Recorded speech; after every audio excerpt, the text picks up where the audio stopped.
Good morning, happy Tuesday from a very damp garden this morning. It's just starting to rain, so hopefully it doesn't interfere too much this morning. I was really thinking this morning, we have moved into this new age of Aquarius. Pluto segued in, didn't she, on late Saturday into Sunday, and then it's like, okay, so that's happened. Now what do we do? What do we have to do? What is it going to feel like? How is it going to be?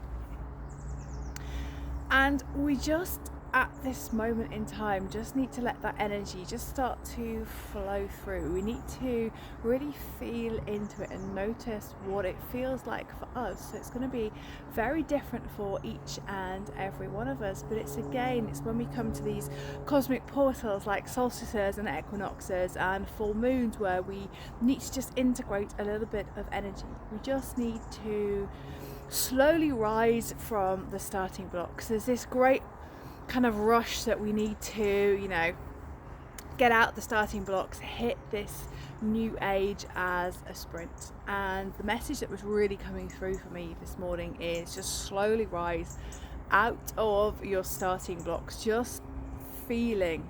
If you're a sprinter, you'll know what I mean. You've got your hands down, your feet on your blocks, and you've got ready.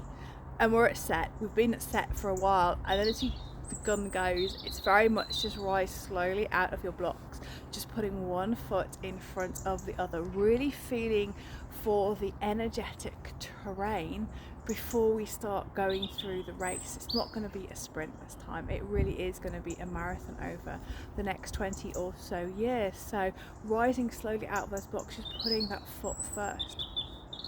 Anyone who is energy sensitive, and that includes me, may have just noticed that there's been a real increase in head pain, kind of lots of headaches, lots of really, really bad dehydration. I'm probably drinking water for England at the moment. In fact, I'm even putting rehydration salts in because I'm needing that much water at the moment.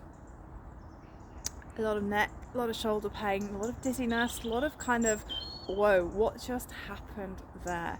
Almost like we have been in a tornado and suddenly we've hit solid ground once again, and we're just reorientating. So the one thing I'm going to say is, please nurture yourself, be kind to yourself, show yourself a lot of self-care, show yourself a lot of self-love at the moment. Don't think that you have to hit this new age or even hit this calendar year at a massive sprint, because we really need to pace ourselves. We don't want to be burnt out by spring equinox. We don't want to be exhausted by summer solstice, because we've got so much to go through this year. So slow and steady is going to give us huge gains.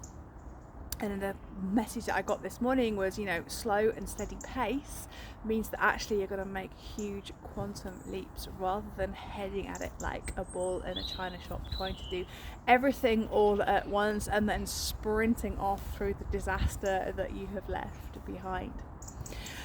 The other message that came through so strongly this morning, again, and I've mentioned it, I think, when we got to solstice, is the need to be physically strong this year, physically well. What are you doing to strengthen your body?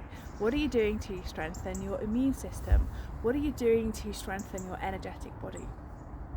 The real focus once again was on our physical body. How are we going to continue to move, whatever that movement looks like for you, to allow these energies to integrate on a much quicker level?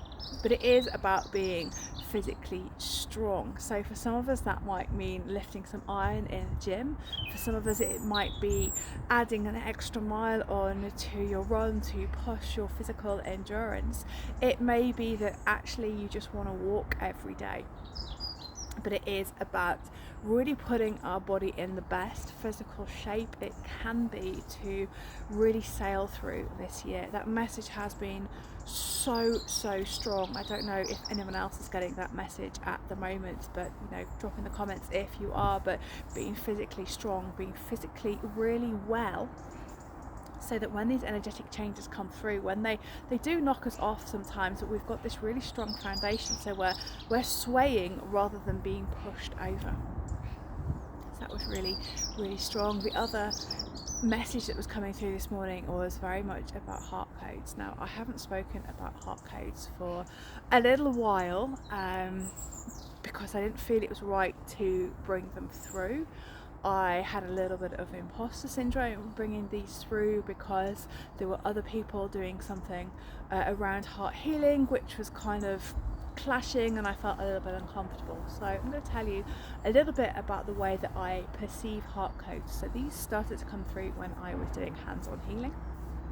And very much your hands were guided towards the heart, and the energy would very subtly change at first, and it would be very obvious, and I could see light language codex coming through and into someone's heart. So I've seen that for quite a while, and what they were saying today at the moment, as we are coming into this age of Aquarius, these light codes are coming in on the photonic ray. They're coming through as part of the light codes, and they're integrating through. So what they're really encouraging us to do is to live from our heart. Now, we all know that this new age is about living from our heart. It's all about heart-led leadership. It's all about stepping into a new earth frequency where everything is heart-led, where it's not led from the ego. But we're often struggling to do that at the moment.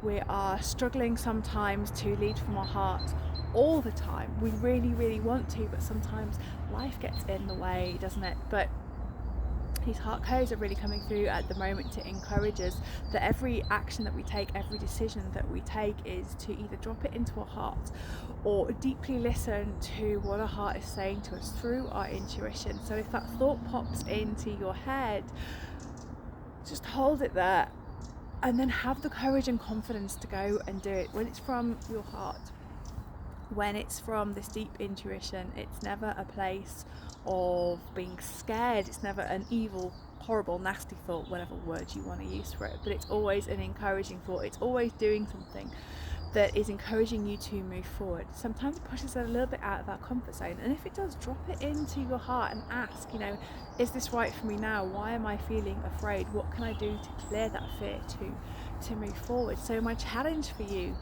this week is to just allocate an hour, allocate a day, allocate the rest of this week if you can, to just listening to your heart, to acting from your heart, even sometimes when it doesn't feel right, even if that means not doing something. We can get so het up in our domestic arrangements, doing this, doing that. But actually, if it's something that can wait for 5 minutes while you go and do what your heart is asking you to do, it's so much more beneficial. It gets us into that state where we are able to flow more with the energy. So the other thing I wanted to say about the heart codes is that they are also coming in at the moment to crack people open. Crack people open who can't live from their heart, who are in a constant state of anger, constant state of fear, but more it's coming through for the individuals who can't find the state of peace. I hope you know where I'm going with this. People who feel that they need to inflict pain and suffering on other people, that their heart isn't open, their heart hasn't got any compassion, any empathy, any sympathy. It hasn't got anything. It's like it's not even there. And these heart codes are really coming through to open people up, to open their eyes to see that they can't be a destructive force. So if you're really feeling you want to channel energy into situations, into opening up other people's heart, then I really suggest that from your heart you send those vibrations of love, you send those vibrations of peace to the areas and to the people who need it, those that are suffering, but also those that are causing the suffering as well, to see if we can really open up their hearts. It is being done on a higher level, but let's get it into that human level. So if you have a moment to do that, it would be massively, massively beneficial. So lots going on this week. I really wanted to talk about the astrology, but I'm going to leave that for Thursday because we have a powerful full moon in Leo. Leo, the goddess of solar fire, the lion goddess who comes in with a real roar. It's going to be a hugely potent full moon.